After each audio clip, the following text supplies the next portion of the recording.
of the family as an entity.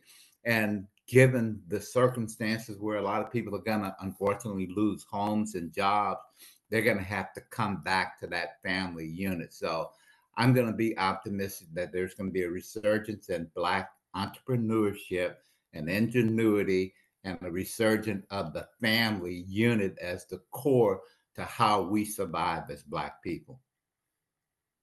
And that's a great outlook. Someone just dropped in, gracing us with her presence. Lady T from the 305, where she keeps it live. She's also a member of the Upscale Vibe Worldwide Tantalizing Talk Thursdays team. What's going on, Lady T?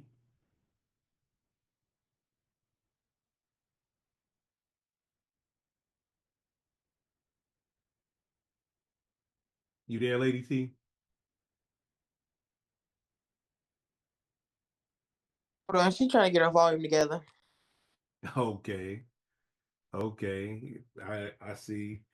Um, Well, Also, can I let say me shout. something? There you go, Lady T. Go ahead. No, that was Bean. Oh, that was Bean. Yes. Oh, I was just thinking about what Al said about about family coming together. It's not going to only be family. It's going to be the communities that we've been making since the pandemic begun. And I believe that we're going to go back into like community community tables and everybody, like a lot of potlucks, just so everybody's children and everybody's elderly know that they're fed and safe.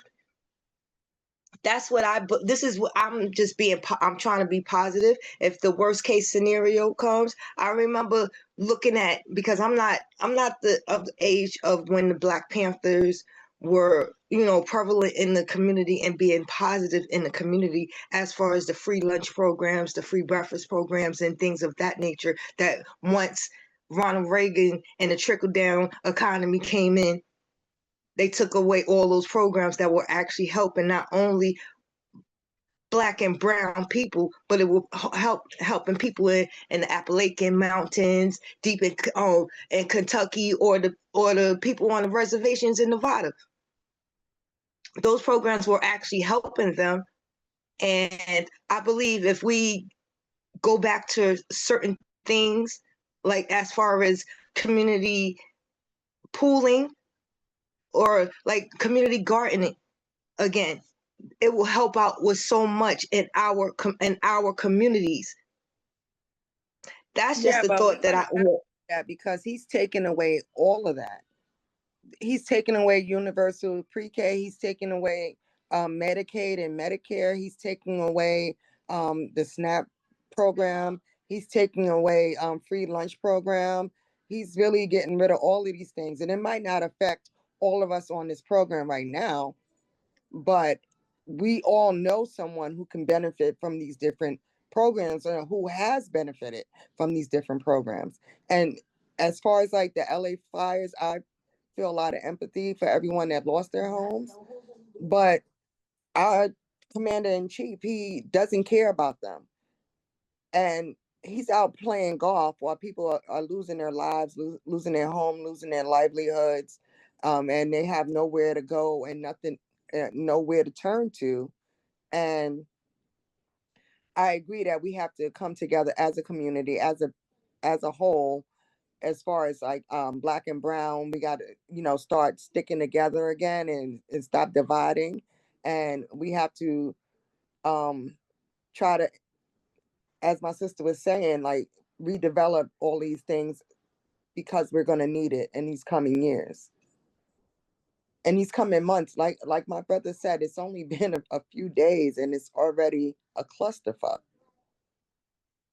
I've seen people make TikToks, and yes, I'm back on TikTok, and they're crying. These are people that's not even in my demographic, are crying because their SNAP benefits have been taken away and they have no way to feed their kids. Um, their Section 8, which is a housing program, it was taken away. People that were offered jobs, but because he stopped the DEI initiative, the job offers have been rescinded. You know, these things are happening, and the only way we're going to get through this is together as a community. So I agree with Big Al when he said he's going to start joining these different groups in order to, you know, try to make a difference. And I think I'm going to follow suit. I haven't always been active, but I think, you know, now is the time for us to stop talking about it and actually do something about it. I didn't mean to cut you off. I'm sorry, Bean. Oh no, no problem, Apple. This is what we're about, participation. What's going on, Lady T? Are you back?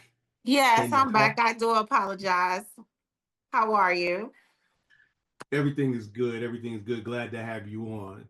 Thank you. Thank you. I just wanted to piggyback off what was said. And I think now is the time for the churches to come in and step up. I think we need to create programs like the young lady said, that's gonna, build our community. We cannot have a Black Wall Street, and I say this time and time again. We have to sneak in and we have to be those dots in the community, because if we separate ourselves from the others, then that's a form of attack that they will definitely have on us. But what we do need to do is call the NAACP. We need to start, getting involved. We need to have our little own Black Panther, program. We as families need to pitch in, and you see a family down the street, you need to pitch in and help them. You shouldn't have to ask them. If you see the child look hungry, feed them. If they look dirty, buy them some clothes. We have to help. We have to start taking, notice and start pitching in and stop being selfish. So that's all I have to say on that topic. Oh And no. Hey, Lady we T, definitely appreciate it. that's that bringing that village back to community. Yes, Village that's back. exactly what it is. We, That's what I was trying to say. I just couldn't get it. I couldn't put it into words. That's yeah, exactly what it takes. What they said is it the takes village. it takes a village Yeah, to it raise takes a one village. child.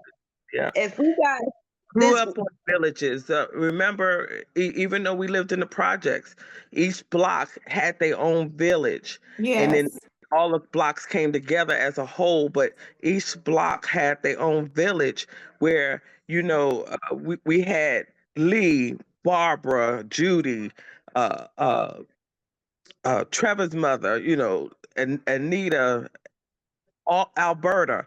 All of those women came together and raised us up when our mother was not financially set to where we had to borrow stuff, or they fed us.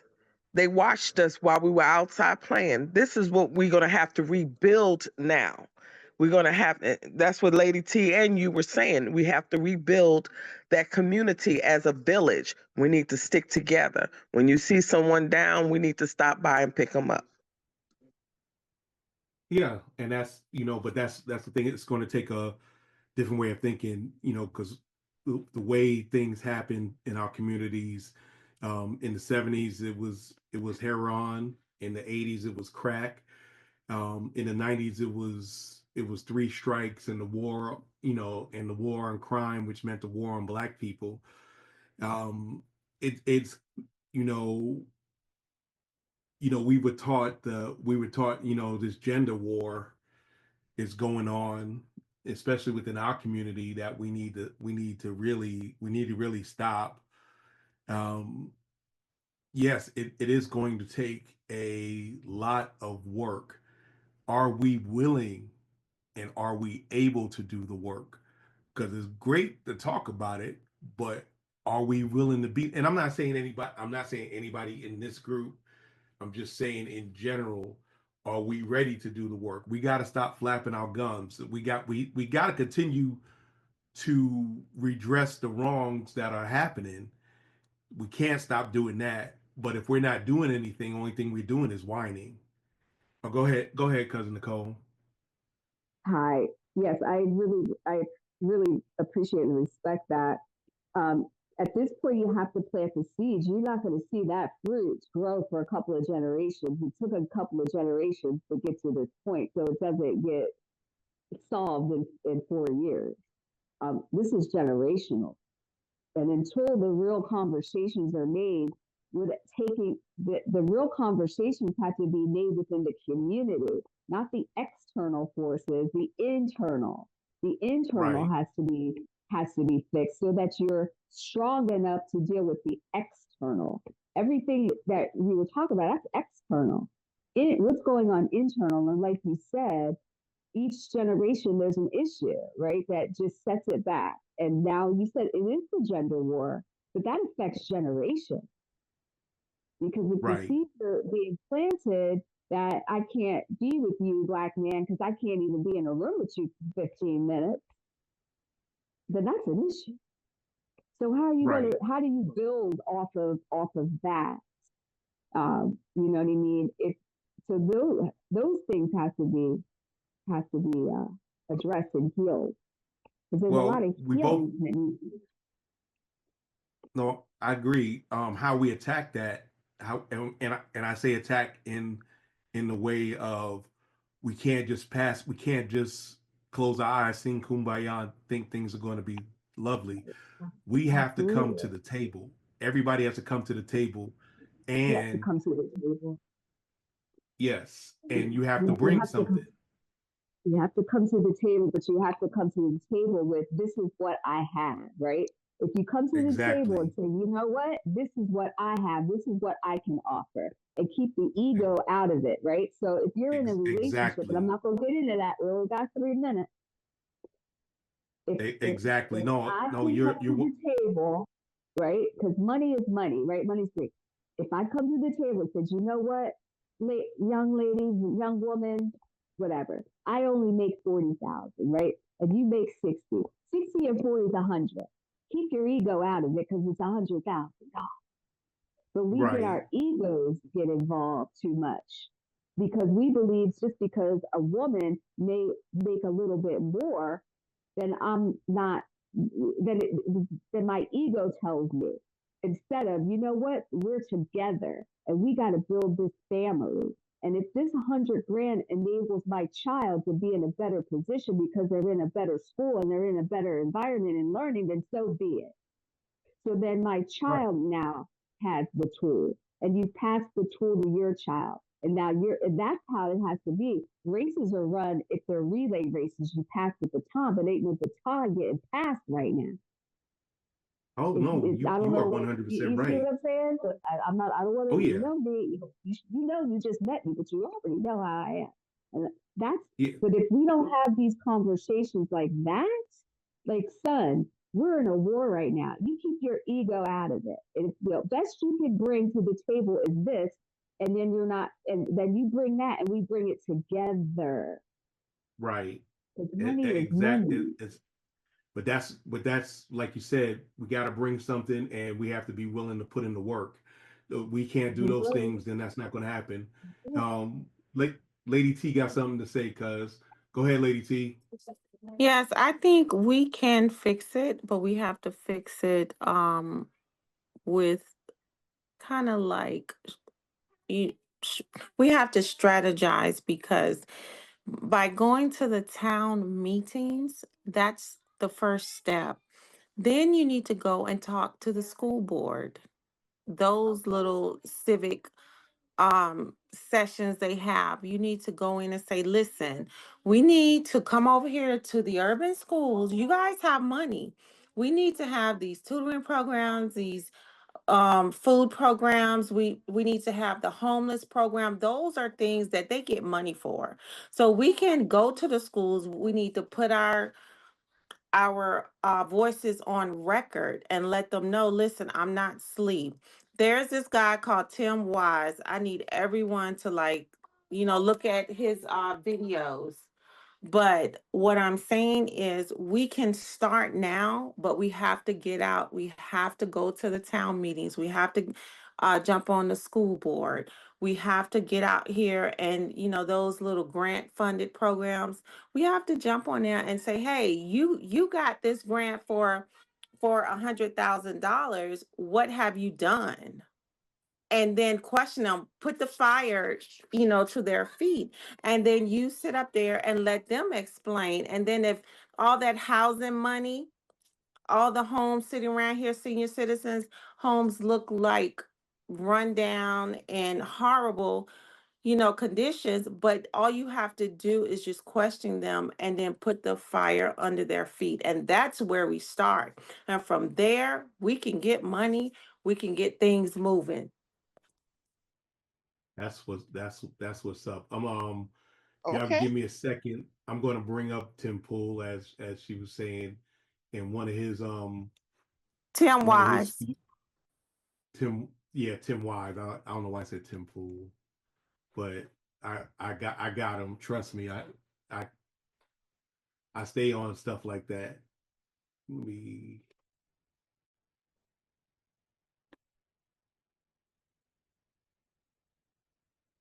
hold on. Let me get that right.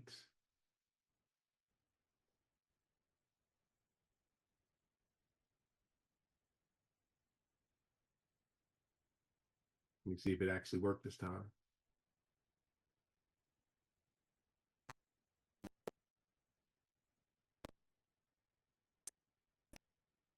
Unfortunately, it's not working. I'll have to figure out another time to do that. What? You can just put the link in the Oh, chat. No, the answer. This is before the Civil Rights Act, before the Voting Rights Act, before this, the Fair y'all can Housing hear Act. that. Washington, the year that Medgar Evers is shot down dead in his driveway in Jackson, Mississippi, the year that Governor Wallace stands and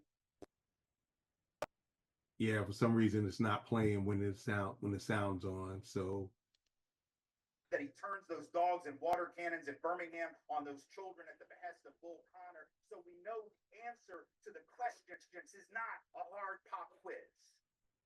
The answer is no, but what do you think white Americans in 1963 said? 2 out of 3 answered the question yes, everything here is fine. There is nothing to see. There are only 2 possible explanations for why the vast majority of white folks couldn't see the truth. Explanation number 1 is that white folks.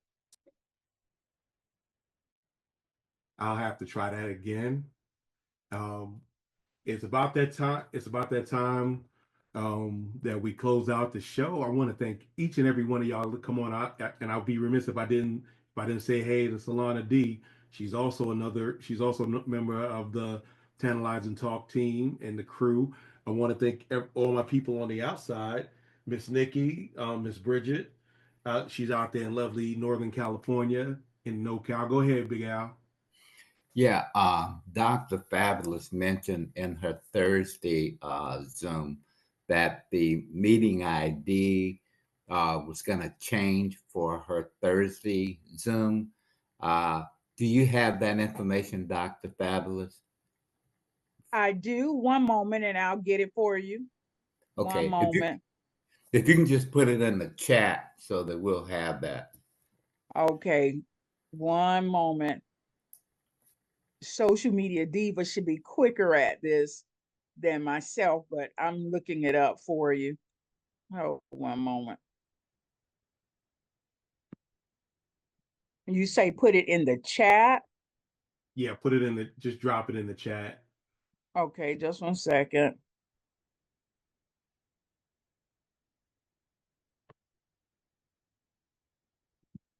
If not, Did Big you Al, just drop it in the I'll get it to you chat? tomorrow.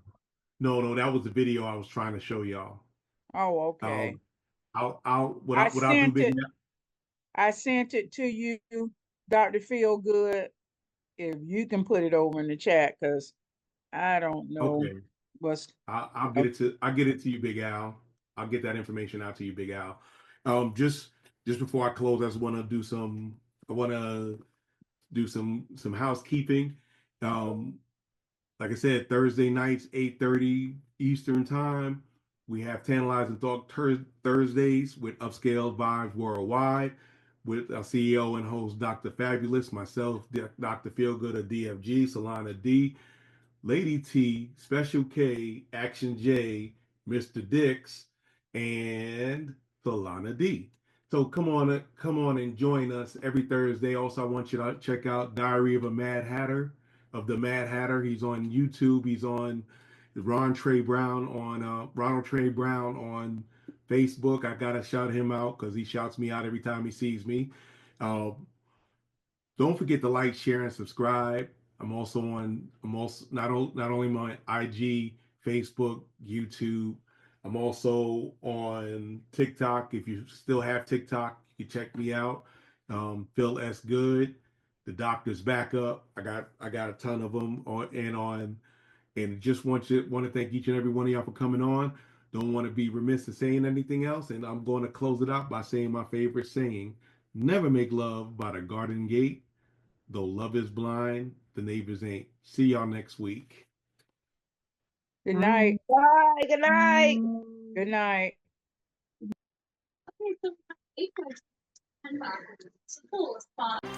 Thanks for watching.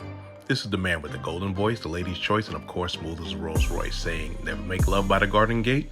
Though love is blind, the neighbors ain't."